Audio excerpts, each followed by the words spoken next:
അപ്പോൾ ഇതേ ടൂറിന് വന്നിട്ട് ഒന്ന് എൻജോയ് ചെയ്യാൻ വന്നിട്ട് ഒരാളിതേ ഇത്രയും ആത്മാർത്ഥതയുള്ള ഒരാളാണ് നിങ്ങൾ ആരെങ്കിലും കണ്ടിട്ടുണ്ടോ? നമ്മളൊക്കെ കിട്ടിയ സമയം എന്തെങ്കിലും കള്ളത്തരം കാണിക്കാൻ നോക്കും. വർക്കൗട്ട് ചെയ്യുന്നു, ഒരാളവിടെ വണ്ടി കഴുകുന്നു, ഞങ്ങളിവിടെ ആസ്വദിച്ചിരുന്ന് ഊഞ്ഞാലാടുന്നു. ഇതേ ഇവിടെ ഇതേ നല്ല ഒന്നാന്തരം മാഗി തീറ്റ.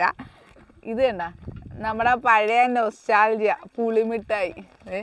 ഇതെവിടെ കണ്ടാലും നമ്മുടെ അവിടെ ഒന്നും കിട്ടത്തില്ലേ. ഇതിപ്പോൾ കൊല്ലംകോടുണ്ട് ഞങ്ങളെ. സൂപ്പർ സാധനം. ഇതാണ്ട ചാടുന്ന ഒച്ച കേട്ടാ, ഒരു രക്ഷയില്ല കേട്ടാ. കുറേ നേരമായി ഈ മഞ്ഞത്ത്. ആ മഞ്ഞത്ത് കാണിച്ചു കൊടുത്തേ.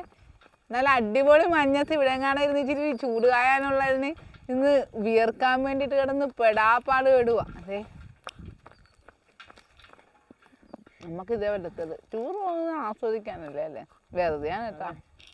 ടൂറിന് പോയാലും എവിടെ പോയാലും നമുക്ക് ചെയ്യാൻ പറ്റുന്ന കാര്യങ്ങൾ ചെയ്യാം. ഇല്ലെങ്കിൽ നമുക്ക് മടുപ്പായി പോകും.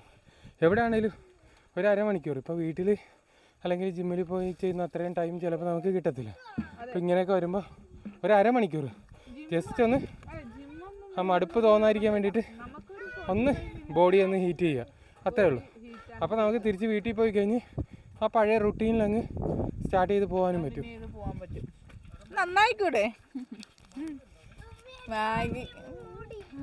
അപ്പോൾ എന്തായാലും ഈ ഒരു നമ്മുടെ ക്രിസ്മസ് വെക്കേഷനൊക്കെ കഴിഞ്ഞ് ഡയറ്റ് തുടങ്ങാമെന്ന് പറഞ്ഞിരിക്കുക. അപ്പോൾ പിള്ളേരുടെ ഒപ്പം അല്ലെങ്കിൽ കുടുംബത്തോടൊപ്പം ഒരിച്ചിരി സമയം സ്പെൻഡ് ചെയ്യണ്ടേ, അതിന് വേണ്ടിയിട്ട്. ഡയറ്റൊന്നും മറന്നുള്ള ജീവിതം നമുക്കില്ല. അപ്പോൾ എന്തായാലും എല്ലാവരും ക്രിസ്മസ് ന്യൂ ഇയർ ഒക്കെ ആഘോഷിച്ച് എല്ലാം സെറ്റായിരിക്കുക, എല്ലാം ലിമിറ്റിന് പോവുക.